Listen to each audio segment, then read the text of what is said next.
Hello दोस्तों, अगर आप ब्लैक क्लोवर के फैन है तो आज की वीडियो आपके लिए एक ट्रीट है, क्योंकि आज हम ब्लैक क्लोवर सीजन 2 का एक एक सीन ब्रेक डाउन करने वाले हैं, वो भी chapter wise. Trust me, you gonna love this, so if you are interested then keep watching till the and.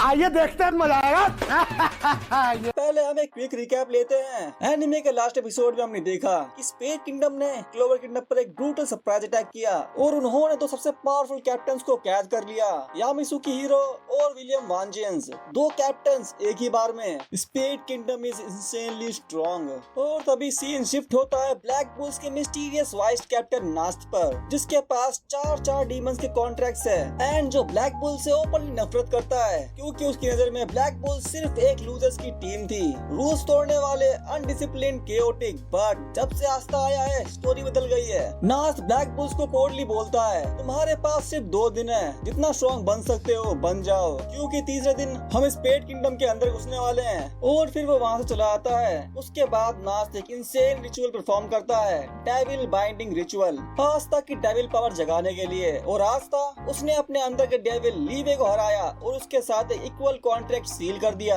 कोई मास्टर स्लेव नहीं, ओनली इक्वल टर्म्स। और वो लास्ट एपिसोड वही एंड हो गया था। कॉन्ट्रैक्ट कंप्लीट होने के बाद नास्ट आगे आके कहता है, कॉन्ट्रैक्ट कंप्लीट हो गया, कसम से ये कॉन्ट्रैक्ट दुनिया का सबसे यूनिक कॉन्ट्रैक्ट था। किसने सोचा था कि तुम इतने बड़े बेवकूफ निकलोगे, लेकिन फिर भी तुमने सही चीज चूज की। तभी नास्ट का एक डेविल बोलता है, अब हमारी बारी है। एंड नास्ट के पीछे से उसका एक डेविल शैडो में से बाहर निकलता है, साइलेंट, डार्क, डेंजरस। नास्ट कहता है, सही होने का मतलब ये नहीं है कि तुम्हें रिवॉर्ड्स भी मिलेंगे, इसीलिए स्ट्रॉन्ग बनो, इतना स्ट्रॉन्ग कि कोई भी इलॉजिकल इविल तुम्हें झुका ना सके। और ये कहते ही बूम, नास्ट अपने डेविल के साथ फ्यूज हो गया।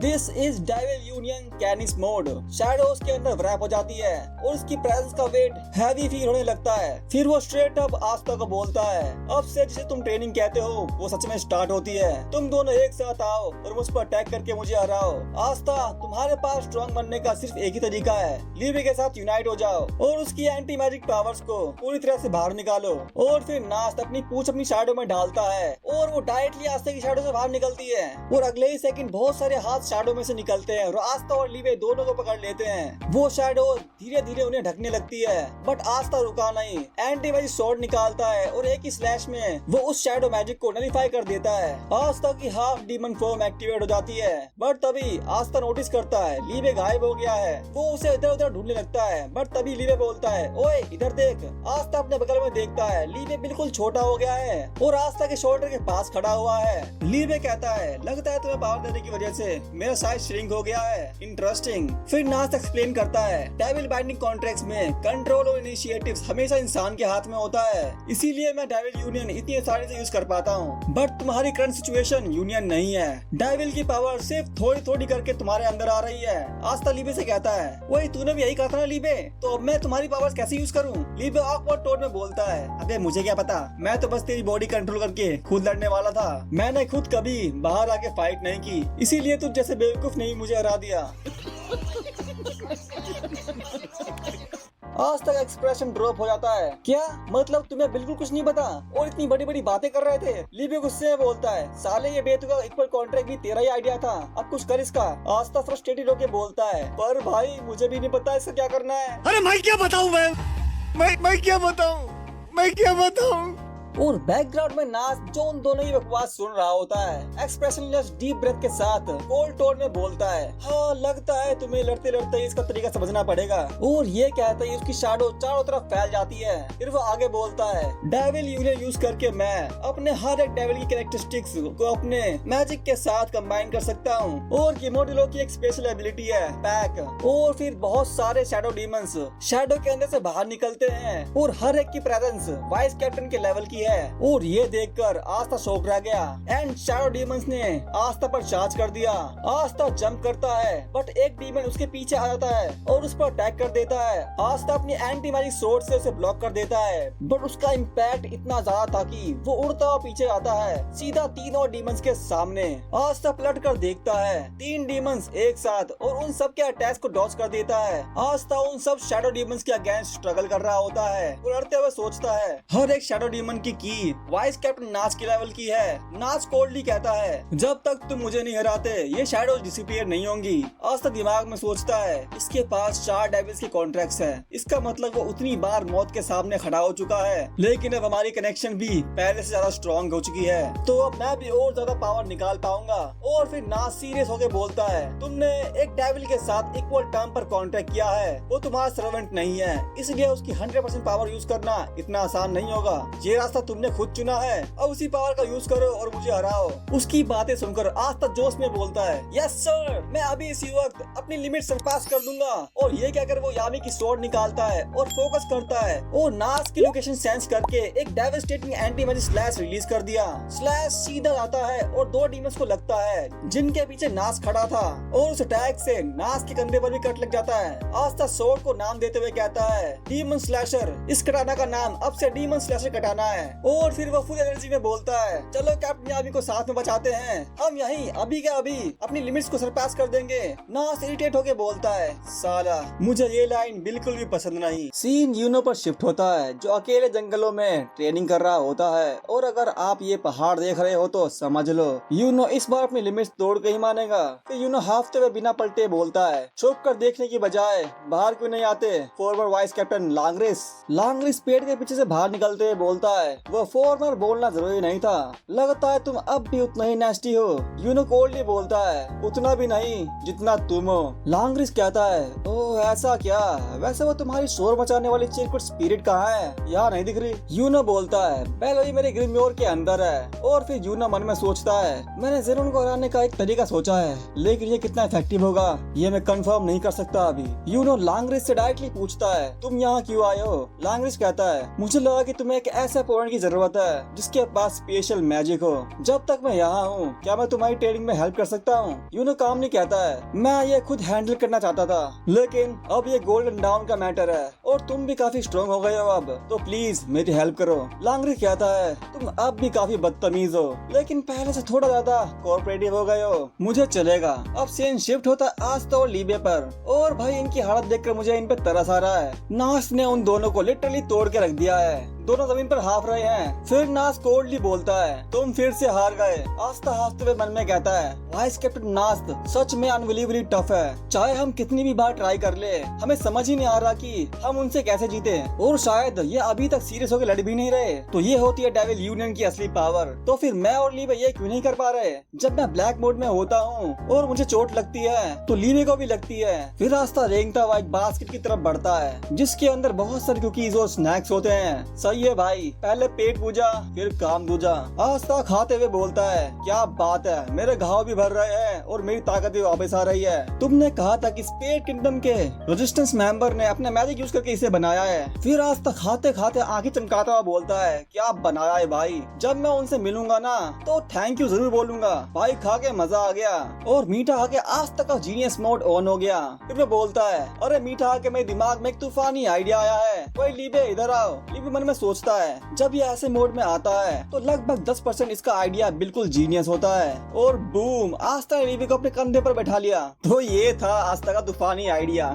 कैसा लगा मेरा मजाक? लीबे मन में कंटिन्यू करता है और बाकी के 90% टाइम बिल्कुल बकवास। क्या बोलूं मैं इस पे, क्या बोलूं क्या मैं इस पे? मैं कुछ बोल ही नहीं सकता। लीबे चिल्लाता है, अबे गधे, ये मजाक करने का टाइम नहीं है, 90% इडियट। आस्था कंफ्यूज होकर बोलता है, 90% इडियट, ये क्या होता है? और हाँ, मैं मजाक नहीं कर रहा, ऐसे साथ मिलके फाइट करने से हमारे दिल और बॉडी एकदम सिंक हो जाएंगे। लीपे और इरिटेट होकर बोलता है, साले अगर ऐसा होता तो हमें कोई प्रॉब्लम ही नहीं होती, 90% इडियट। आस्था परेशान होकर बोलता है, तुम्हारी प्रॉब्लम क्या है? तुम मेरे ऊपर बैठे हो तो कंप्लेन करना बंद करो। और वही बैकग्राउंड में नास उन दोनों की लेजेंडरी बकवास सुन रहा होता है, एक्सप्रेशन बिल्कुल फ्लैट। तुम दोनों की लेकिन तभी उसे एक फ्लैशबैक आता है जिसमें उसका भाई बोलता है, इतना सीधा साधा अच्छा इंसान बन के थकते नहीं हो क्या? नास हंसते हुए कहता है, और तुम भाई हमेशा अपनी मर्जी चला के थकते नहीं क्या? नास का भाई इरिटेट होके बोलता है, बेवकूफ, आजाद रहने में थकान कैसे हो सकती है? और सीन वापस प्रेजेंट में आता है। नास कहता है, अब वक्त आ गया है बाकियों से मिलने का। आस्था शॉक्ड होके बोला, क्या 2 दिन पूरे हो गए? साला मुझे तो बिल्कुल पता ही नहीं चला, मेरे तो लग गए गुरु। नास्ट कोल्डली कहता है अब कोई और ऑप्शन नहीं है, अगर ये काम नहीं करा तो तुम मरो यहीं पर। फिर आस्ता अलर्ट हो जाता है और चिल्ला के कहता है लीबे संभल के। एंड बूम, अचानक से बहुत सारे शैडो हैंड्स आस्ता और लीबे की तरफ बढ़ते हैं। नास्ट ने अपना मारा zone the dark present hunting ground activate कर दिया है। सिर्फ नाम सुन के ही मेरे रोंगटे खड़े हो गए। भाई आस्ता के आसपास सिर्फ काला अंधेरा है, उसे कुछ नहीं दिख रहा, ना डायरेक्शन ना कोई चीज। बट तभी उसके फेस पर एक पंच पड़ता है और आस्ता उड़ता हुआ पीछे गिरता है। आस्ता कंफ्यूज हो गया, वो मन में कहता है उन लोगों की मुझे सेंस ही नहीं हो रही और अब मेरे पास उनके अटैक से बचने का कोई तरीका नहीं बचा।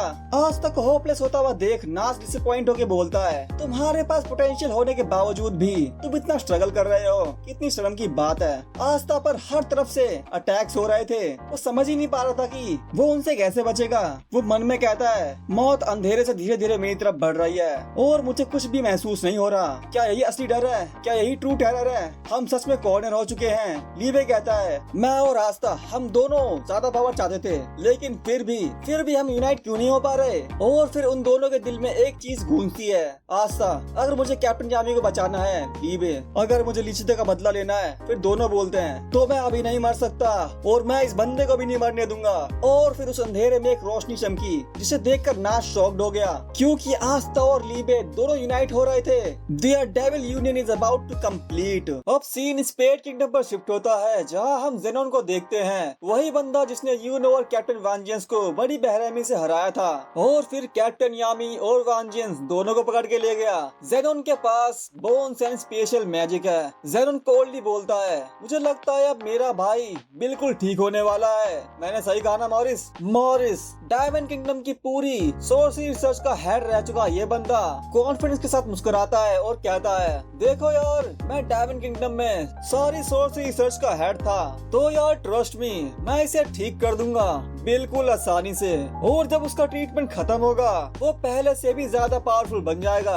और ऊपर से एडवेंट रिचुअल के लिए जो मैजिक चाहिए थी वो सब कैंडलों ने कलेक्ट कर ली जो मैंने खुद बनाई थी, तो प्लीज थोड़ा भरोसा तो कर ही सकते हो। फिर वो नॉस्टैल्जिक टोन में बोलता है उस गद्दार मास ने मुझे डायमंड किंगडम से निकलवा दिया था, लेकिन मैं उससे भी ज्यादा इंटरेस्टिंग जगह पहुंच गया।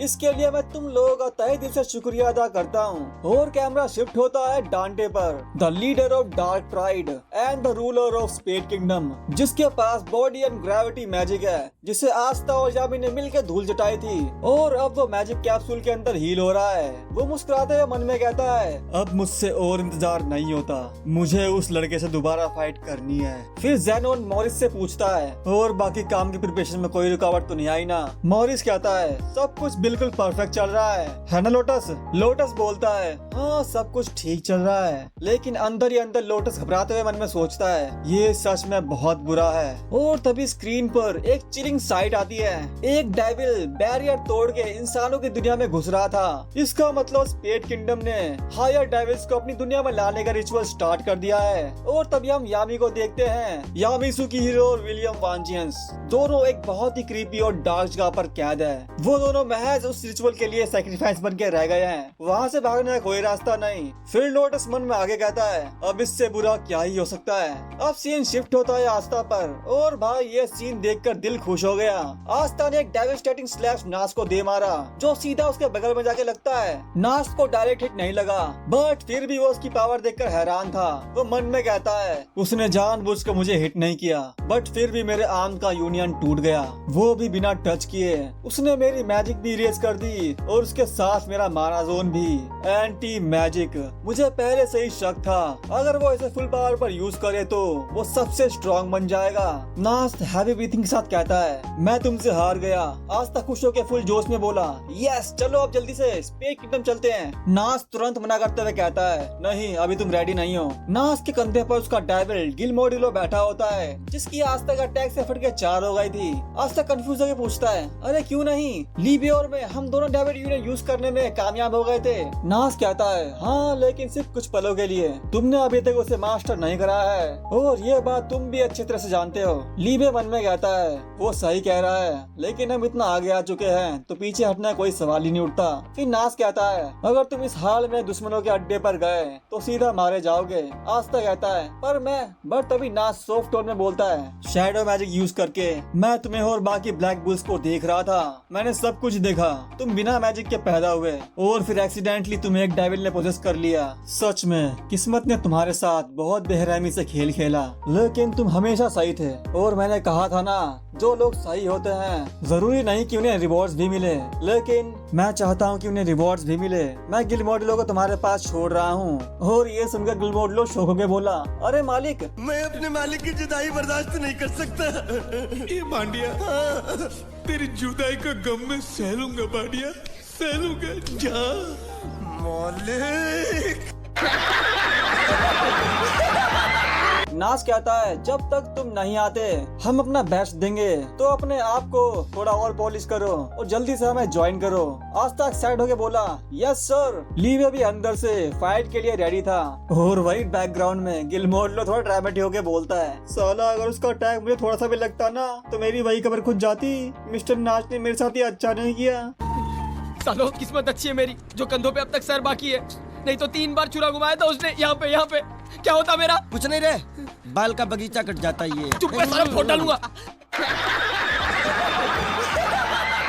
और वही बाकी डेविल्स उसे दिलासा दे रहे थे। और अब सीन शिफ्ट होता है क्लोवर किंगडम के कैसल पर। वहाँ सारे कैप्टन्स एक साथ रेडी और डिटरमाइंड खड़े हैं। एटमॉस्फेयर में एक साइलेंस थी, वो वाली साइलेंस जो एक बड़े बैटल से पहले आती है। और फिर यूनो, जिसकी आंखों में बदले की आंख भड़क रही है, बोलता है, ऑलराइट लेट्स गो। सीन में नाश की एंट्री होती है। वो बोलता है, तो सभी लोग यहाँ मौजूद है। तभी क्रिम्सन लॉयन का कैप्टन फ्यूगोलियन मर्विलियन बोलता है, आज तक कहाँ है? नाश कहता है, उसे थोड़ा और टाइम लगेगा। जैक द रीपर बोलता है, वैसे भी वो किसी काम का नहीं है। तभी सैली चिल्ला के बोलती है, क्या आज तक नहीं आ रहा? चलो कोई बात नहीं, लगता है थोड़ी देर में मुझे कुछ सुपर इंटरेस्टिंग देखने को मिलेगा।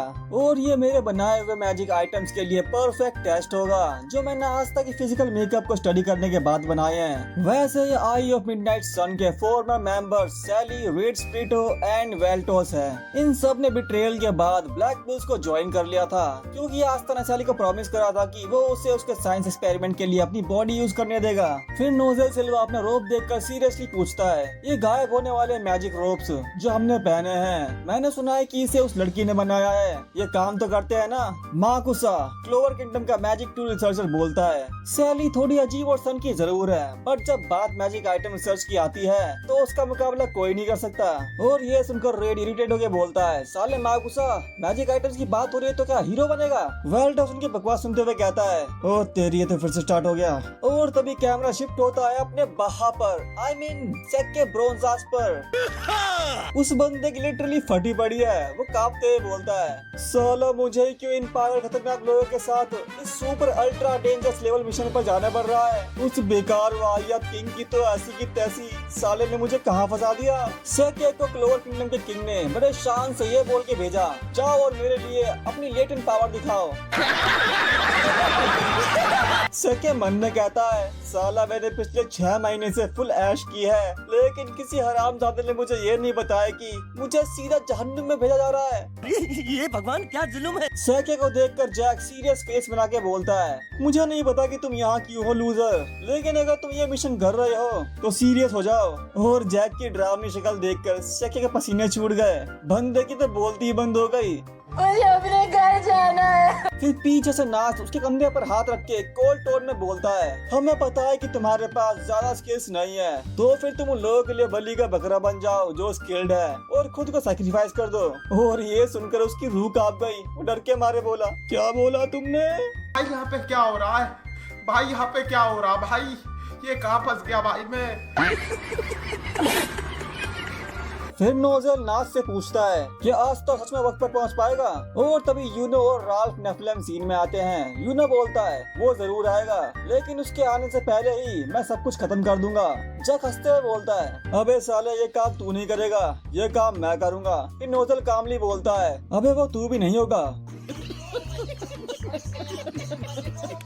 वैसे राल्फ नेफलिम को तो आप जानते ही होंगे, ये वही बंदा है जो स्पेड किंगडम से बैडली इंजर्ड होके क्लोवर किंगडम पहुंचा था और उसने यह रिवील किया था कि यूनो स्पेड किंगडम का प्रिंस है। और बैकग्राउंड में नास्ट अपनी shadow magic shadow corridor activate करता है। कैसल की वॉल पर एक बड़ा शैडो गेट खुल जाता है। नास्ट बोलता है हम सब मिलके ये खत्म करेंगे। अब सीन शिफ्ट होता है स्पेड किंगडम पर और वहाँ बर्फबारी हो रही है और अंदर मॉरिस बहुत सारे मॉनिटर्स देख रहा होता है और मुस्कुराते हुए बोलता है क्या बात है, लगता है चूहे अब बिल से बाहर निकल ही गए। उसके पीछे ज़ेनॉन खड़ा होता है। मॉरिस बोलता है तो ये है रेजिस्टेंस। फिर रेजिस्टेंस का लीडर चिल्ला के बोलता है कान खोलकर सुनो डार्क ट्रेड, 17 साल पहले तुम लोगों ने हमारे किंग लॉर्ड लॉइस और हमारे कई सारे साथियों को मार डाला था और तब से तुम स्पेड किंगडम के लोगों का घटिया तरीके से इस्तेमाल करते आ रहे हो। इन सब चीजों के लिए हम तुम्हें कभी माफ नहीं करेंगे। हम स्पेड किंगडम के निवासी तुम्हारे परिवार को कभी अपना रूलर नहीं मानेंगे। बट अंदर ही अंदर वो सब जानते हैं कि अगर वो अपनी आखिरी सांस तक भी लड़े तो भी उनका कुछ बिगाड़ नहीं पाएंगे। और तभी कैसल के एक गेट पर शैडो कॉरिडोर ओपन होता है और सारे कैप्टन और मैजिक नाइट्स एक के बाद एक बाहर निकलने लगते हैं। नास्ट आगे भागते हुए कहता है चलो अब सभी प्लान के अकॉर्डिंग एक्ट करो। वो सब फाइट के लिए रेडी थे। फिर हम थोड़ा फ्लैशबैक में जाते हैं जहाँ नास्ट और राल्फ नेफलिम बात करते हैं। राल्फ शॉक्ड होकर बोला तो तुम कह रहे हो कि तुम स्पेड किंगडम में अंडरकवर थे और हमारे देश छोड़ने के बाद सही रेजिस्टेंस के कांटेक्ट में थे। नास्ट कहता है हाँ तुमने ठीक कहा, मेरा शुरू से तुम्हारे रेजिस्टेंस में ज्यादा इन्वॉल्व होने का इरादा नहीं था, लेकिन जब मैंने तुम्हारी एबिलिटीज और तुम लोगों के एक्शंस देखे तो मुझे लगा कि तुम्हारे साथ कोऑपरेट करना ज्यादा बेहतर होगा। फिर वो यूनो से कहता है मैंने उस मीटिंग के दौरान तुम्हारी डिटरमिनेशन देखी थी, माफ करना मैंने जानबूझ के ऐसे दिखाया जैसे मैं तुम्हें जानता ही नहीं। यूनो जेन्युइनली शॉक्ड होकर बोला ये बंदा अनबिलीवेबल है। सीन वापस प्रेजेंट में आता है। रेजिस्टेंस का लीडर मन में बोलता है हम आप पर भरोसा कर रहा है मिस्टर नास्ट, क्लोवर किंगडम के सबसे पावरफुल नाइट्स और लॉर्ड यूनो।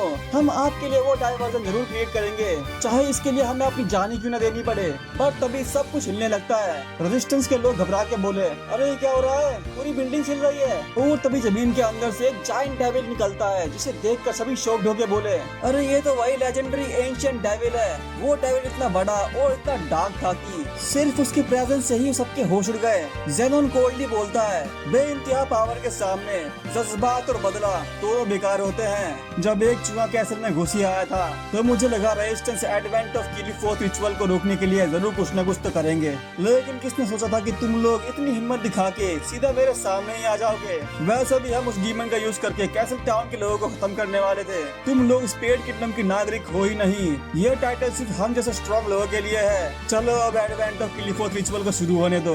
उस भूकंप से फ्यू गोल्डन वर्मिलियन शॉक्ड होके बोला अरे ये आवाज कैसी थी, और ये कितना पावरफुल मैजिक है। बाहर जो लोग है वो सब ठीक तो है ना? नास्ट काम नहीं बोलता है हाँ वो सब बिल्कुल ठीक है। सीन फिर से अब एंशिएंट डेविल पर शिफ्ट होता है जो रेजिस्टेंस के लोगों को अटैक करने ही वाला होता है कि पट से उसके मुंह पर एक जबरदस्त पंच पड़ता है। उस पंच का इम्पैक्ट इतना पावरफुल था कि उस डेविल का पूरा सिस्टम मिल गया और ये देखकर रेजिस्टेंस के लोग शॉक्ड हो गए। फिर वो बोलती है this is impressive. Hello resistance के मेंबर्स, मैं मैरी लियोना वर्मिलियन हूँ, क्लोवर किंगडम की रॉयल, और मैं तुम्हारी हेल्प करूंगी। गाइस मैरी लियोना की ये एंट्री सबसे गजब की थी यार। अब तो क्रिम्सन लोएन की बीस्ट मैरी लियोना वर्मिलियन ने भी फाइट ज्वाइन कर ली है। सीन फिर से नाच पर शिफ्ट होता है जहाँ वो अपना प्लान समझाते हुए कहता है द रिचुअल ऑफ एडवेंट एक बहुत बड़ा मैजिक सर्कल है जो 4 फंक्शन से पावर्ड होता है। उनमें से एक सेंटर में मौजूद एडवेंट ऑफ क्लीफोर्थ की साइट है जहाँ कैप्टन यामी और कैप्टन वांजियंस को रखा है, और बाकी 3 डार्क ट्राइड है जो इस रिचुअल को एक्टिवेट करेंगे। हम डार्क ट्राइड के तीनों मेंबर्स को हरा देंगे ताकि वो रिचुअल ऑपरेट ही ना हो पाए। ऐसा करके हम एडवेंट ऑफ क्लीफोर्थ को रोक सकते हैं और गेट खुलने से प्रिवेंट कर सकते हैं, लेकिन ये गारंटेड नहीं है। टेक्निकली हम एंटी मैजिक का यूज करके क्लीफोर्थ को सीधा डिस्ट्रॉय भी कर सकते हैं, पर अगर हमने ब्रूट फोर्स से उसे तोड़ दिया और यामी और वेंजेस को कुछ हो गया तो तुम सब मुझे कभी माफ नहीं करोगे, है ना? फिर वो आगे कहता है डार्क ट्राइड के तीनों मेंबर्स मैजिक सर्कल के पेरीमीटर के अलग अलग स्पॉट पर है। हम 3 ग्रुप में स्प्लिट होंगे, एक साथ अटैक करेंगे और उन सबको क्रश कर देंगे। और हाँ एक बात और, भले ही कैसल के बाहर डाइवर्जन चल रहा हो, तुम्हारा सामना डार्क डिसाइपल से जरूर होगा, और जब ऐसा हो तो किसी एक को डिकोय बना देना ताकि ज्यादा से ज्यादा लोग आगे बढ़कर डार्क ट्राइड पर अटैक कर सके। अब सीन कैसल के बाहर शिफ्ट होता है और वहाँ जो सीन था वो ब्रेथ टेकिंग था। एंशिएंट डेविल के 4 हाथ निकल आए हैं वो और मैसिव, डार्क और टेरिफाइंग बन गया है। मेरेलियोना उसके सामने उड़ रही है। रेजिस्टेंस के लोग घबरा के बोलते हैं ये काम नहीं करेगा, हम इस तरह उस चीज को कभी नहीं हरा पाएंगे, ये नामुमकिन है। बट मेरेलियोना उनकी बातें सुनकर मुस्कुराती है और अपने पिछले बैटल्स के बारे में सोचती है। अपने पिछले बैटल से मैंने ये सीखा था कि कुछ चीजें ऐसी भी होती है जिन पर मेरी मैजिक काम नहीं करती। अब सीन फिर से थोड़ा पास्ट में आता है जहाँ हम नास को देखते हैं जो वर्मिलियन के वोल्केनिक रीजन में खड़ा है और वही मेरेलियोना हॉट स्प्रिंग में बिना कपड़ों के खड़ी है। एहे, रहा नहीं जाता, तड़प ही ऐसी है ना। नहीं, सुके। और नाच से बोलती है अब तू कौन है बे और तुझे क्या चाहिए। और वही अपना शरीफ नास्त शर्म के मारे अपना मुंह मोड़ के कहता है इसकी अम्मा को नमन, ये क्या देख लिया। सच में तुम वैसी ही हो जैसा रूमर्स में सुना था। फिलहाल के लिए क्या तुम कुछ कपड़े पहन सकती हो। सच में यार मेरेलियोना से ज्यादा तो नास एम्बैरेस हो गया। फिर नास उसे यामी और वांजियंस की किडनैप के बारे में बताता है। ये सुनकर मेरेलियोना बोलती है अच्छा तो वो दोनों किडनैप हो गए, लेकिन मुझे इस बात से कोई फर्क नहीं पड़ता कि उन बेवकूफों का किडनैप हो गया, पर जिस ग्रुप ने उन्हें उठाया है उसके बारे में जानने में क्यूरियस जरूर हूँ। फिर नास स्माइल के साथ बोलता है मैं तुम्हारी ट्रेनिंग के रिजल्ट्स को टेस्ट करने के लिए एक परफेक्ट अपोनेंट ढूंढ कर लाऊंगा, मे भी इससे आपको सेटिस्फेक्शन मिल जाए। अब सीन फिर से प्रेजेंट में आता है। मेरेलियोना कहती है वो सही कह रहा था, दिस इज फन। फिर वो एक रियलाइजेशन के साथ मन में कहती है अब मुझे यकीन हो गया है कि मैं अभी भी और ज्यादा स्ट्रॉन्ग बन सकती हूँ। एंड देन वो डेविल मेरेलियोना पर फुल फोर्स से अटैक करता है। मेरेलियोना मन में कहती है अब मैं सब कुछ जलाकर राख कर दूंगी और फिर उसकी बॉडी धीरे धीरे फ्लेम से कवर होने लगती है। एंड फिर वो हंसते हुए कहती है फ्लेम मैजिक हेलफायर इनकार्नेट, मैं इस लेजेंड डेविल को हरा कर ही रहूंगी। गाइस मेरेलियोना की पूरी बॉडी फ्लेम आर्मर से ढक गई है, head to toe pure fire, और वो इतनी इंटेंस है कि आसपास की हवा भी जलने लगी। उसकी पावर देखकर रेजिस्टेंस का लीडर शॉट होके बोला इतनी पावरफुल मैजिक, ऐसा लग रहा है जैसा उसकी पूरी बॉडी ही माना बन गई हो। फिर मेरेलियोना उस डेविल पर चार्ज कर देती है। डेविल ने उसे अपने हाथों से दबोचने की कोशिश की, बट मेरेलियोना सुपर स्पीड में उसके पकड़ से निकल गई और हंसते हुए उसकी तरफ तेजी में बढ़ने लगी। वो उस डेविल के सारे अटैक्स को डॉज करते हुए सीधा उसके सामने आ गई और एक पावरफुल पंच बनाया एंड सीधा उसके मुंह पर मार दिया। बट डेविल ने तुरंत काउंटर किया, अपने हाथों से मेरेलियोना पर अटैक कर दिया, बट मेरेलियोना ने उसके हाथ को अपने फ्लेम मैजिक से ब्लॉक कर लिया। उसने अपना पूरा माना लगा दिया, उसकी फ्लेम और हाई हो गई, टेम्परेचर अनइमेजिनेबल। फिर वो हंसते हुए बोलती है माना जोन फुल रिलीज, कैलिडोस ब्रूचियम पुर्गेटरी एबिस, कमीने डेविल अब वापस सो जाओ इस बार हमेशा के लिए। गाइस मेरेलियोना ने उस डेविल को पूरा भून के रख दिया और ये देखकर रेजिस्टेंस के मेंबर्स की आंखें फटी की फटी रह गई। वो डेविल धम से नीचे गिरता है और तभी सीन कैसल के अंदर शिफ्ट होता है जहां डॉक्टर राइट के तीनों मेंबर्स तीन अलग अलग स्पॉट पर थे और तीनों के सामने मैजिक नाइट्स दो दो की जोड़ी में पहुंच चुके थे और सारे नाइट्स एक ही सिंह के आवाज में बोलते हैं वहीं रुक जाओ डॉक्टर राइट। अब सीन शिफ्ट होता है यूनो पर। वो और लॉन्गरिस दोनों ज़ेनोन के पीछे खड़े हैं। ज़ेनोन पीछे मुड़ा और यूनो को देखकर सरप्राइज होकर बोला तुम जिंदा कैसे बच गए। वो मन में कहता है तो वो चूहा जो कैसल में घुसा था वो रेजिस्टेंस का नहीं था। यूनो कहता है कैप्टन वांजियंस की स्पेल की पावर की वजह से, और अब हम उन्हें वापस ले जाएंगे लेकिन तुझे मारने के बाद। और फिर यूनो उस पर विंड मैजिक अटैक कर देता है। यूनो मन में कहता है मुझे उसकी सारी एबिलिटीज पता है, वो बोर मैजिक यूज करता है एब्सोल्यूट डिफेंस के लिए। और ज़ेनोन ने एग्जैक्टली एज एक्सपेक्टेड उसके अटैक को बोर मैजिक से डिफेंड किया। यूनो मन में कंटिन्यू करता है जिसमें ओवरवेलमिंग हार्डनेस और फास्ट रीजनरेशन स्पीड है जो ज्यादातर फिजिकल अटैक्स को अंदर आने से रोकता है। ज़ेनोन अनइम्प्रेस्ड होके बोला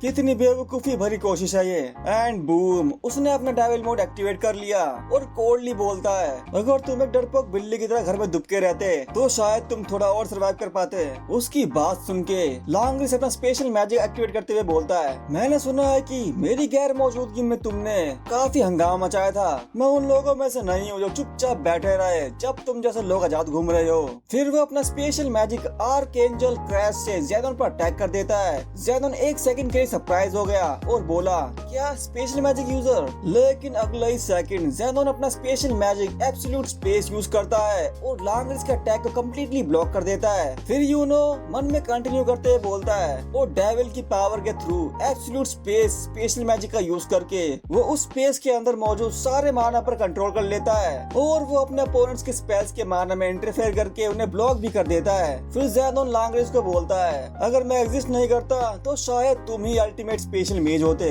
फिर Langris special magic archangel destruction use करते हुए कहता है, काफी वक्त हो गया है जब किसी ने मुझे इस तरह नीचा दिखाने की हिम्मत की। एंड ये बोलते ही वो ज़ेनोन पर अटैक कर देता है एंड वो अटैक सीधा ज़ेनोन की तरफ बढ़ रहा था। ज़ेनोन कामली बोलता है, मुझे पता है तुम्हें यहाँ क्यों भेजा गया, क्योंकि उन्हें लगा होगा कि तुम मेरा स्पेशल मैजिक कैंसिल कर सकते हो।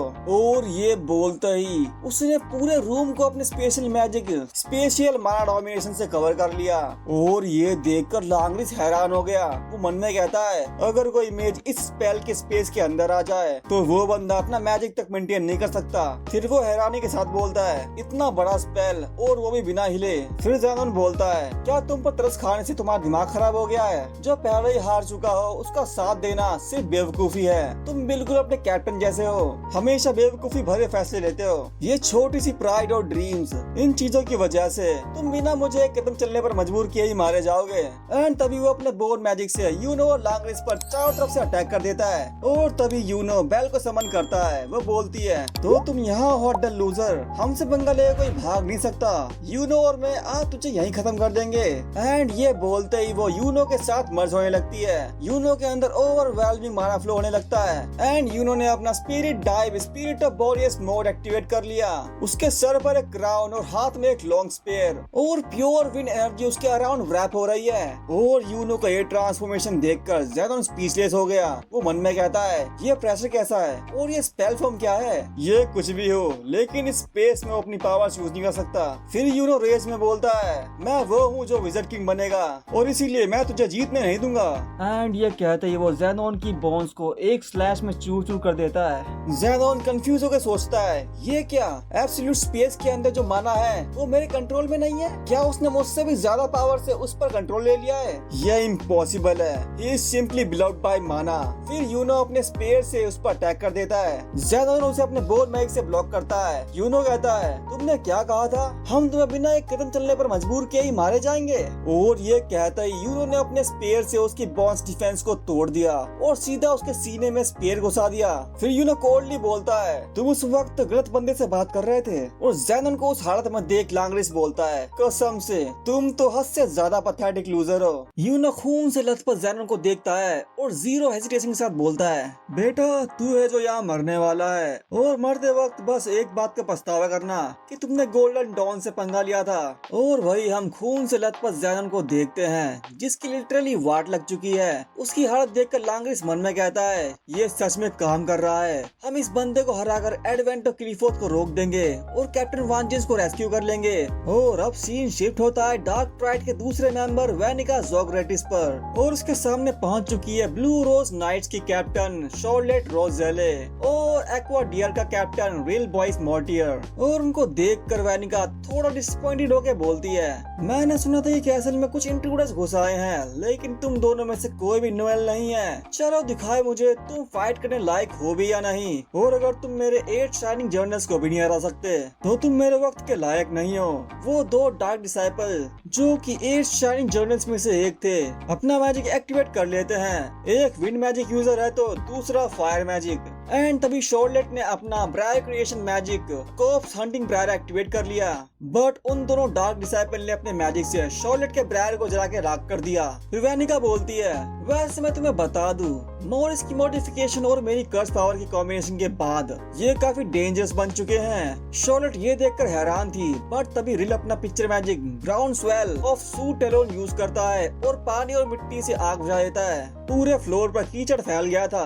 वेनिका रिल का मैजिक देखकर बोलती है, पिक्चर मैजिक हर तरह के एट्रीब्यूट्स ले सकता है, तो हाँ ये इंटरेस्टिंग तो है, लेकिन फिर भी लगता है तुम बस इतना ही कर सकते हो। और वहीं ब्रायर मैजिक, वो तो बिल्कुल काम का ही नहीं है, उसमें कॉम्पैटिबिलिटी का इशू है, वो बस तुम्हें स्लो डाउन कर रही है। यार काश मेरा सामना उस एंटी मैजिक वाले लड़के से होता या फिर उस डार्क मैजिक वाले बंदे से जिसने डांटे को हराया था। उन्हें हराकर मैं उन्हें अपना खिलौना बनाना चाहती थी। खैर अब उस बंदे के मरने से अंडरवर्ल्ड का गेट खुलने वाला है, तो मैं उसे जाने देती हूँ। वैसे भी जैनन उसे पकड़कर यहाँ लाने में आसानी से कामयाब हो गया था, तो शायद वो इतना भी खास नहीं था। और उसकी बातें सुनकर शॉर्लेट को गुस्सा आ रहा था। फिर वो अपने पास्ट के बारे में सोचते हुए मन में कहती है, पिछले आधे साल तक कैप्टन की ड्यूटी निभाते हुए भी मैंने हर्ट किंगडम के रून एरिस को स्टडी किया। मेरे ऊपर एक बहुत ही पावरफुल कर्स लगाया गया था, लेकिन मुझे लगा कि मैंने उसे कंट्रोल करके अपने फायदे के लिए उसे यूज कर लिया, लेकिन मैं गलत थी। वो कर्स असल में एक भारी बंधन था जो मेरी मैजिक को दबा कर रखता था। रून एरो को मास्टर करने के बाद मुझे कर्स ब्रायर्स को यूज करने का असली तरीका मिल ही गया। डॉर्सी ने मुझे बताया था इस दुनिया में कर्स मैजिक की शुरुआत मैजिकुला से हुई थी और मैजिकुला ही सारे कर्स का फादर है, और तुम्हारी वजह से ही मैं इतनी स्ट्रॉन्ग बन पाई हूँ। और ये कहते ही वो अपना mana method modified briar magic blue rose paradise use करती है और पूरा रूम ब्लू रोज से भर जाता है, जस्ट लाइक अ पैराडाइज। ये देखकर रिल सरप्राइज होके बोला, उसने मेरे स्पेल के अंदर ही अपना माना मेथड अप्लाई कर दिया। मुझे लगता है ये फूल शायद अच्छी माना सॉइल और पानी की वजह से इतने अच्छे से खिले हैं। एंड देन वो ब्लू रोज ब्रायर्स उन दोनों डार्क डिसेबल के ऊपर लिपट जाती है। और ये देखकर वैनिका हैरान होकर बोलती है, दुश्मन का कर्स जितना ज्यादा पावरफुल होता है, ये ब्रायर्स उतना ही ज्यादा उस कर्स को अब्सॉर्ब करती है और इनके फूल उतने ही खूबसूरत खिलते हैं। उन दोनों पर लगा मेरा मैजिक कर्स कमजोर पड़ रहा है। फिर वो अपना आई पैच निकालते हुए कहती है, ये औरत, उसने अपने ऊपर लगे कर्स को मॉडिफाई कर दिया और उसे एक स्पेशल एंटी कर्स स्पेल में बदल दिया। मैं सोच भी नहीं सकती थी कि कोई ऐसा भी कर सकता है। This is fascinating. फिर शॉर्लेट मन में कहती है, मैजिक नाइट्स के मिशन और फ्रेंडली राइवलरीज एंड एल्व्स की रीइंकार्नेशन और हर्ट किंगडम का रून सैरे, अब तक जो कुछ भी हुआ उन सब ने मेरी मैजिक को और मजबूत बनाया है। फिर वो कोल्डली बोलती है, यह है मेरा करंट ब्लू रोज। और उसके बाद वो अपना ट्रू ब्रायर मैजिक यूज करते हुए कहती है, और ये है मेरी असली रेड रोज। और ये कहते ही उसने उन दोनों डार्क डिसाइबल को उठा के फेंक दिया। उन दोनों का कर्स पूरी तरह से अब्सॉर्ब हो गया था और उनकी लिटरली वाट लग चुकी थी। फिर वो बोलती है, इस पॉइंट पर मैं ब्लू और रेड दोनों रोजेस को यूज कर सकती हूँ। भाई शॉर्लेट अपने क्वीन ऑफ ब्रायर्स मोड में आ चुकी है। That's classic man. यार उसने अपने कर्स को ही मॉडिफाई करके एक पावरफुल एंटी कर्स स्पेल बना लिया। That's why she is the magic night captain. फिर वो मन में कहती है, मैं तुम्हें बचा लूंगी यामी और तुम्हें दिखा दूंगी कि मैं कितनी स्ट्रॉन्ग बन चुकी हूँ। शॉर्लेट की अमेजिंग ट्रांसफॉर्मेशन देखकर रिल भी शॉक्ड होके बोला, एक मिनट रुको, मतलब शॉर्लेट अपनी असली पावर यूज किए बिना ही कैप्टन बन गई थी। एंड शॉर्लेट की ये पावर देखकर वैनिका एक्साइट होके अपने डेविल फॉर्म में आके हंसते हुए कहती है, मुझे आखिरकार सबसे बेस्ट अपोनेंट मिल ही गया। एंड ये बोलते ही वो शॉर्लेट पर चार्ज कर देती है, बट शॉर्लेट के ब्रायर्स मैजिक ने उसे जकड़ के रख दिया। फिर शॉर्लेट बोलती है, अनफॉर्चुनेटली मैं तुमसे फाइट नहीं करने वाली। वैनिका बोलती है, क्या बकवास कर रही हो, मैं अभी के अभी इस चीज को अपने ऊपर से नोच के फेंक दूंगी। शॉर्लेट बोलती है, स्ट्रेंथ का इन ब्रायर्स पर कोई असर नहीं होता। टारगेट जितना ज्यादा पावरफुल होता है, मेरा कर्स उसे उतनी ही मजबूती से बांध लेता है। ये सुन के वैनिका शॉक्ड होके बोली, ये कैसे मुमकिन है? तुमने मेरी स्ट्रेंथ मेरे खिलाफ यूज कर ली? अरे कम ऑन यार, मेरे साथ थोड़ा तो मजा करो। शॉर्लेट कहती है, तुम बहुत ही केयरलेस और एरोगेंट थी, इसीलिए तुमने अपनी गार्ड डाउन कर दी और इसीलिए तुम्हारे साथ ये हुआ। शॉर्लेट की ब्रायर्स ने वैनिका की बॉडी को पूरी तरह से जकड़ लिया था। वैनिका फ्रस्ट्रेट होके बोलती है, ऐसा मत बोलो यार, मुझे पता है कि हम दोनों की फाइट सबसे जबरदस्त होगी। शॉर्लेट रूडली बोलती है, तुम जैसी रिडिकुलस औरत के साथ फाइट करने में मेरी कोई दिलचस्पी नहीं है। You are not my type. अपनी ख्वाहिश पूरी किए बिना ही मर जाओ, क्योंकि यही तुम्हारी पनिशमेंट है। एंड शॉर्लेट ने वैनिका को अपने ब्रायर्स में कैद कर लिया। अब सीन शिफ्ट होता है डांटे वर्सेस नास एंड जैक द रीपर पर। जैक अपना डेथ साइड लूनेटिक स्लैश डांटे को दे मारता है। एंड शॉक की बात तो यह है कि डांटे ने उसके अटैक को डॉज भी नहीं किया और हंसते हुए सारा अटैक्स को अपनी बॉडी पर ले लिए और वो सारे स्लैशेस उसकी बॉडी काटते हुए आर पार हो गए। लेकिन डांटे की बॉडी तुरंत ही हील हो गई। वो कामली बोलता है, मॉरिस की सोर्सरी एंड साइंस ने मेरी बॉडी की रिजनरेटिव एबिलिटीज को और ज्यादा बढ़ा दिया है। एंड ये कहते ही वो अपने डेविल मोड में ट्रांसफॉर्म हो जाता है और कोल्डली बोलता है, एंटी मैजिक को छोड़ के कोई सा भी मैजिक मुझे हर्ट नहीं कर सकता। ये देखकर नास मन में कहता है, मैंने भी यही सोचा था, अगर हमें जीतना है तो हमें कैप्टन जैक के मैजिक पर दाव लगाना पड़ेगा। वो मैजिक जो उन चीजों को भी काट सकती है जिन्हें काटना इम्पॉसिबल है। तभी जैक बोलता है, बेटा अभी तो मैंने स्टार्ट किया है। और ये सुन के डांटे अपना हाथ उठा के बोलता है, देखो बस बात इतनी सी है कि मुझे तुम्हारी कोई जरूरत नहीं है। एंड ये बोलते ही वो अपना gravity magic presence of demon king use करता है एंड रूम की ग्रेविटी बहुत बढ़ जाती है, जिससे जैक और नास दोनों अपने घुटने पे गिर जाते हैं। नास मन में कहता है, लेकिन क्या सच में जैक उसी ग्रेविटी स्पेल के अंदर उस पर अटैक कर पाएगा? जैक बहुत स्ट्रगल कर रहा था एंड तभी नास अपने डेविल स्लोटोस को समन करता है एंड अपना डेविल यूनियन मोड इक्योस एक्टिवेट कर लेता है, जिसकी कैरेक्टरिस्टिक्स टफनेस है। और ये देखकर डांटे सरप्राइज होके बोला, ओ तो एंटी मैजिक वाइल्ड लड़के के अलावा भी एक और डेविल होस्ट यहाँ मौजूद है। और ये बोलते ही डांटे ग्रेविटी और बढ़ा देता है। ग्रेविटी का प्रेशर इतना ज्यादा हो गया था कि जैक जमीन पे चिपक गया, बट नास खड़ा रहा। नास को देखकर जैक सरप्राइज था क्योंकि वो हिल भी नहीं पा रहा था। जैक को उस हालत में देखकर नास उसका मजाक उड़ाते हुए कहता है, ये क्या, अभी तो बड़ा जोश दिखा रहे थे, अब क्या हो गया कैप्टन ऑफ प्रेइंग मैंटिसेस? बस हवा निकल गई। तुम में बड़ी सिर्फ तुम्हारी हाइट और एटीट्यूड ही है क्या? बकबक करना आसान है, अगर सच में तुम में दम है तो अपनी ताकत दिखाओ। नास की कड़वी बातें सुन के जैक गुस्से में बोलता है, साले अपनी बकवास बंद कर। लेकिन तभी डांटे नास पर अटैक करते हुए बोलता है, मुझे इग्नोर मत करो। एंड एक पावरफुल पंच नास को मार देता है, लेकिन नास उसे अपनी शील्ड से ब्लॉक कर लेता है एंड कोल्डली बोलता है, भूतनी के दिखता नहीं क्या, मैं यहाँ कैप्टन से बात कर रहा हूँ। और ये कहते ही नास उसे एक सॉलिड किक मार देता है, बट सरप्राइजिंगली डांटे मुस्कुराता है। फिर वो जोर से हंसते हुए कहता है, बहुत बढ़िया, जो नफरत तुम्हारे अंदर भरी हुई है मुझे वो दिखाओ। क्या तुम गेट खुलने तक मुझे एंटरटेन करते रहोगे? फिर नास मन में कहता है, मैं इसके साथ बराबर की टक्कर तो ले सकता हूँ, लेकिन मेरे अटैक से उसे कोई क्रिटिकल डैमेज नहीं लग रहा। मैं इस आदमी को मार ही नहीं सकता, मुझे किसी तरह जैक को भड़का के उससे अटैक करवाना होगा।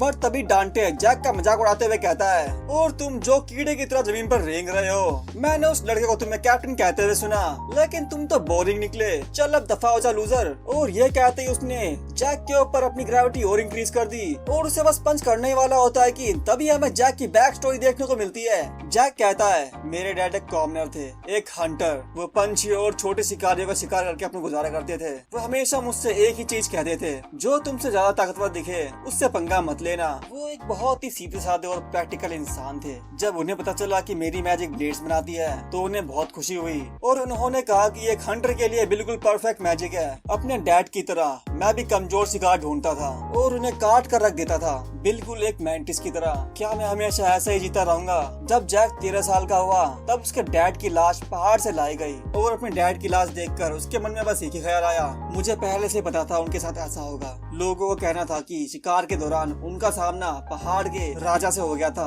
उनकी पीठ पर बड़े बड़े पंजों के निशान थे। तब मैंने सोचा, ठीक है, जिसने मेरे डैड की हालत की है मैं उसे भी काट के रख दूंगा। अब सीन शिफ्ट होता है पहाड़ के जंगल पर, जहाँ जैक एक बड़े से भालू के सामने खड़ा है।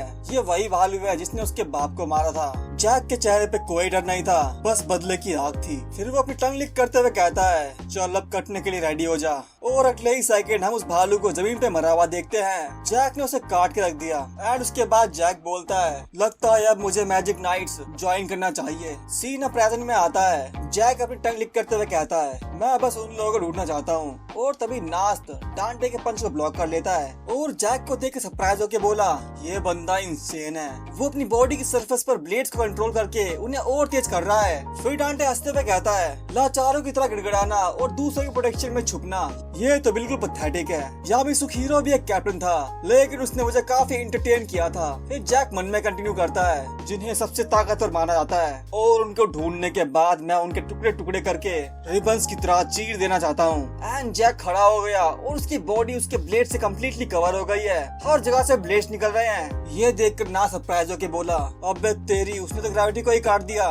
फिर जैक सुपर स्पीड में स्पिन करते हुए कहता है, चलो इसे तुम्हारी बॉडी पर यूज करते हैं लूजर। और ये कहते ही उसने मल्टीपल स्लैशेस डांटे को दे मारा एंड वो स्लैशेस डांटे की बॉडी के आर पार हो गए। डांटे हंसते हुए कहता है, चाहे तुम कितने भी अटैक्स कर लो, तुम जैसा मामूली कीड़ा मुझे कभी नहीं मार सकता।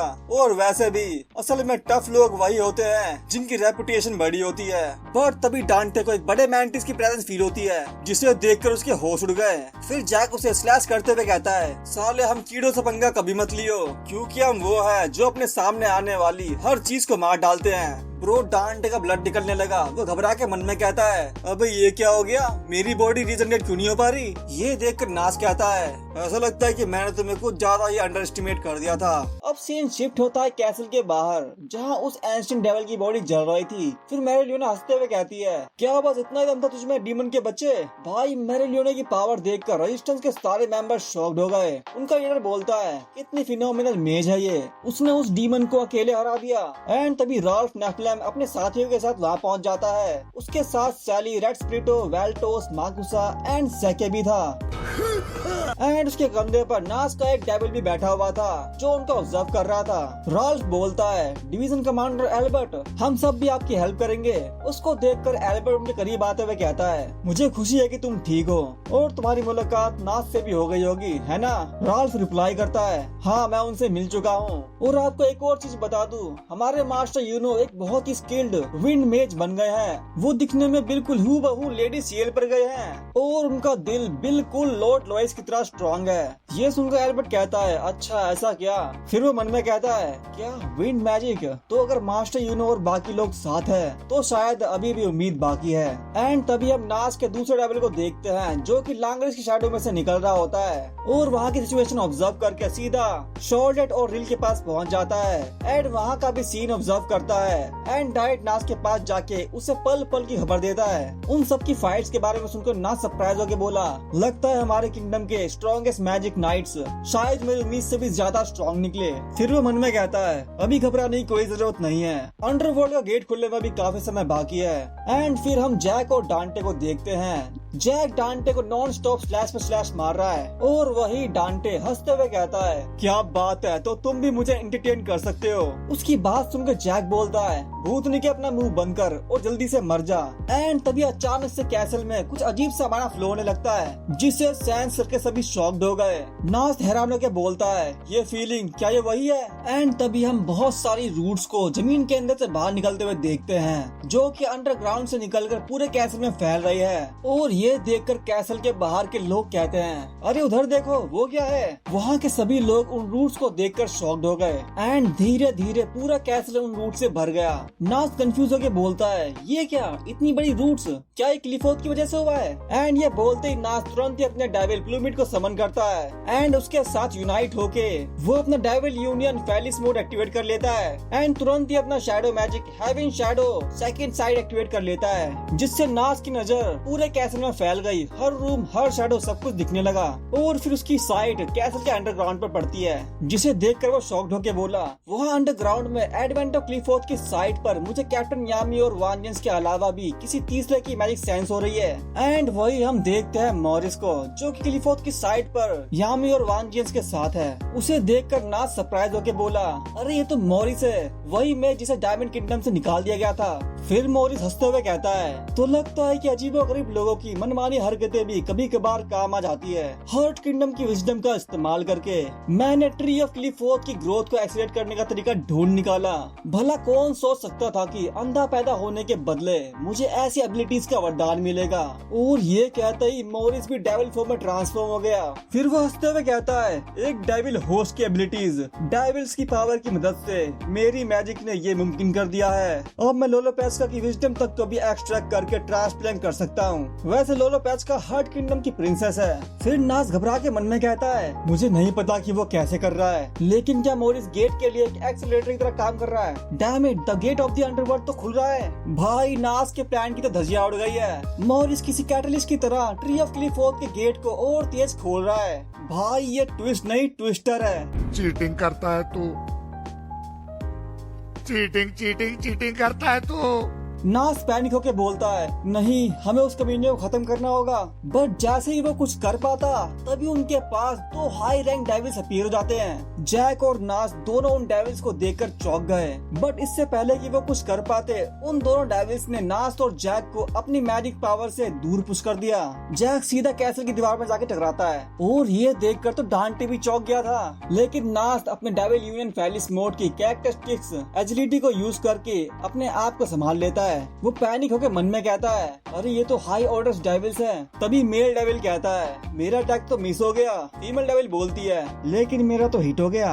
मेल डेविल बोलता है, लेकिन जो अभी हमने किया वो कितना मजेदार था, है ना? फीमेल डेविल भी एक्साइट होकर बोलती है, हाँ ये वाकई में बहुत मजेदार था। जैक उस डेविल के अटैक से कैसल की दीवार में धंसा पड़ा है। उसकी बॉडी आइस से पूरी जम गई है, वो हिल भी नहीं पा रहा। और वही नास्ट अभी भी उन दो डेविल्स की पावर देखकर हैरान था। वो मन में कहता है, क्लोमिड जो खुद एक डेविल है, डर के मारे कांप रहा है। ये अंडरवर्ल्ड के फर्स्ट लेयर के दो हाईएस्ट ऑर्डर डेविल्स हैं, जो क्लिफोर्थ के फर्स्ट लेयर से संबंधित है। मैंने सोचा था कि उनकी पावर डार्क प्राइड के बराबर होगी। एंड तभी वो दो डेविल्स बिना किसी वार्निंग के नास पर आइस ऑफ फ्लेम अटैक कर देते हैं। नास फेलिस मोड की एजिलिटी यूज करके उन दो डेविल्स के अटैक को बेरली डॉज कर पाता है। फिर वो मन में आगे कहता है, लेकिन इनकी ताकत डार्क प्राइड से कंपेयर ही नहीं की जा सकती। ये पूरी तरह से एक अलग ही लेवल के मॉन्स्टर्स हैं। Guys for your kind information, male devil flame user है और फीमेल डेविल आइस यूजर। फिर मेल डेविल बोलता है, ये माना कितना लजीज है लिलिथ। फीमेल डेविल जिसका नाम लिलिथ है बोलती है,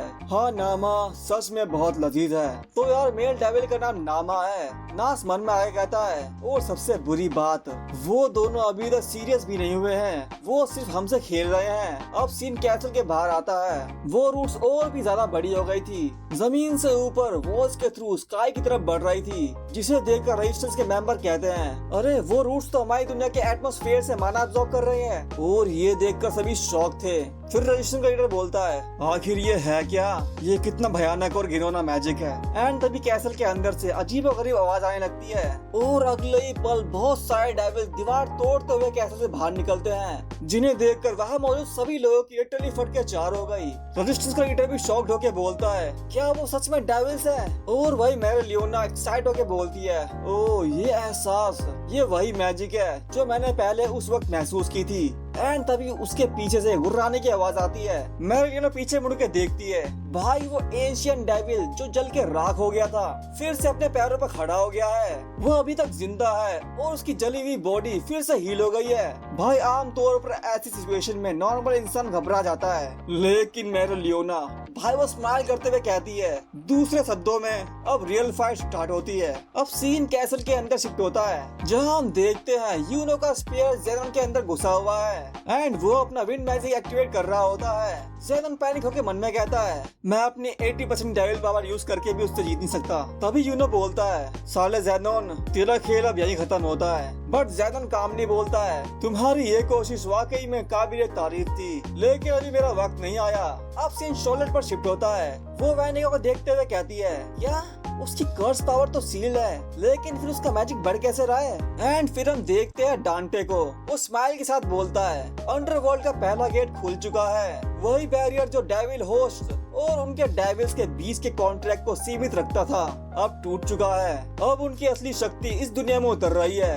एंड ये बोलते ही वो तीनों अपनी 100% डेविल पावर रिलीज करते हैं एंड अपने ट्रू डेविल फॉर्म में ट्रांसफॉर्म हो जाते हैं। This is bad bro. फिर डांटे अपना ग्रेविटी मैजिक यूज करके जैक को दीवार से खींचता हुआ बोलता है, माफ करना मैं तुम्हें ऐसे आराम करते वक्त परेशान कर रहा हूँ, पर चलो आओ मुझसे थोड़ी देर और फाइट करो। भाई जैक तो बिल्कुल हेल्पलेस लग रहा है। अब सीन शॉर्लेट पर शिफ्ट होता है, जहाँ हम उसके हेलमेट को उड़ते हुए देखते हैं। रिल चिल्लाते हुए बोलता है, शॉर्लेट संभल के। एंड अगले ही पैनल में हम देखते हैं वैनिका शॉर्लेट के ऊपर चढ़ी हुई है और हंसते हुए कहती है, भाई तुम तो बड़े मतलबी निकले, मुझे तुम इतने पसंद हो और तुम फिर भी ऐसे बिहेव कर रहे हो, चलो अब एक और राउंड हो जाए। एंड फिर हम ज़ेनन को देखते हैं, उसने यूनो पर अपने बोन मैजिक से अटैक कर दिया है एंड यूनो उसे अपने स्पेयर से ब्लॉक कर रहा है। यूनो मन में कहता है, उसकी बोन्स की रिजनरेशन और अटैक पावर अब पहले से भी ज्यादा बढ़ गई है। मैंने उसकी बॉडी को जो डैमेज दिया था वो अभी पूरी तरह हील हो चुका है। फिर ज़ेनन कोल्डली बोलता है, तुम्हारी जीत बस एक नाजुक और पल भर का सपना थी। फिर हम नास को देखते हैं, जो पैनिक होकर मन में कहता है, डैम इट, ये लोग हर जगह फैल गए हैं, अगर मॉरिस को नहीं रोका गया तो सिचुएशन और भी खराब हो जाएगी। मुझे जल्दी से जल्दी उसे हराना होगा और कोई रास्ता नहीं है। लेकिन मुझे ये भी नहीं पता कि हायर ऑर्डर डेविल्स अब आगे क्या क्या करेंगे? किसी न किसी को तो उन्हें रोक कर रखना होगा, मॉरिस को हराना और साथ ही डेविल्स को बिजी रखना। तो अगर हमें सच में ये लड़ाई जीतनी है तो सबसे बेहतर चाल यही होगी। और फिर तभी आस्था का चेहरा उसके जहन में आया। आस्था के बारे में सोचते हुए वो अपने डेविल प्लूमिड से कहता है, जो कि बहुत डरा हुआ है, प्लूमिड प्लीज मेरे साथ इस अंजाम को अपना लो, मेरे साथ मरने के लिए तैयार हो जाओ। तो guys, Nacht is going to sacrifice himself with his devil प्लूमिड ताकि बाकी लोग जीत सके। सीन फिर ज़ैनोन और यूनो की फाइट पर शिफ्ट होता है। ज़ैनोन कोल्डली बोलता है, जैसा कि मैंने कहा था, मौत तुम्हारी किस्मत में है, मेरी नहीं, और चिंता करने की कोई जरूरत नहीं, क्योंकि अब तुम्हारे लिए वापस जाने को कोई घर, कोई ठिकाना नहीं बचेगा। और ये सुन के यूनो शॉक्ड होके बोला, क्या ये क्या कह रहे हो तुम? एंड सीन अब क्लोवर किंगडम की तरफ शिफ्ट होता है। घने काले बादलों ने क्लोवर किंगडम को ढक लिया है। फिर हम आस्था के विलेज को देखते हैं, जो हम नैश और रेखा को देखते हैं। रेखा आसमान की तरफ देखते हुए हैरान होके बोलती है, अरे वहाँ देखो। एंड तभी हम देखते हैं उन घने काले बादलों में से दो बड़ी बड़ी टांगे बाहर निकलती है और एक जायंट डेविल क्लोवर किंगडम की जमीन पे उतर जाता है। यार वो इतना बड़ा, इतना डार्क और इतना टेरिफाइंग था कि उसे देखते ही वहाँ के लोग डर के मारे चीखने लगे, अरे ये तो एक डीमन है, भागो। भाई यहाँ तक कि विज़र्ड किंग और बाकी सभी मैजिक नाइट्स कैप्टन भी उस डेविल का माना महसूस करके हैरान हो गए थे। यार सिर्फ उस डेविल के प्रेजेंस ने सबको हिला के रख दिया। अब सीन शिफ्ट होता है अपने मेन कैरेक्टर आस्था पर, जिसके आने का आप बेसब्री से इंतजार कर रहे थे। आस्था और लीबे अपने घुटनों पर गिर के हाफ रहे थे, वो बहुत थक गए थे। वो दोनों अपनी डेविल यूनियन मोड को मास्टर करने के लिए रात दिन नॉन स्टॉप ट्रेनिंग कर रहे हैं। एंड आखिरकार उन दोनों ने उसे मास्टर कर ही लिया। तो गाइस, ये एपिसोड तो बैंगर था और अगला एपिसोड इससे भी बड़ा बैंगर होने वाला है, क्योंकि उसमें आप देखने वाले हो क्लोवर किंगडम की तबाही और आस्था की वो परफेक्ट एंट्री, जो आपके माइंड को ब्लो कर देगी। तो यार, अगर आपको ये वीडियो अच्छी लगी तो लाइक करो, सब्सक्राइब करो और अपने दोस्तों के साथ शेयर करो और बेल आइकन को भी प्रेस कर दो, ताकि आपसे अगला एपिसोड मिस ना हो जाए। तो यार, मिलते हैं अगले एपिसोड में। Till then, stay healthy, stay safe, bye bye.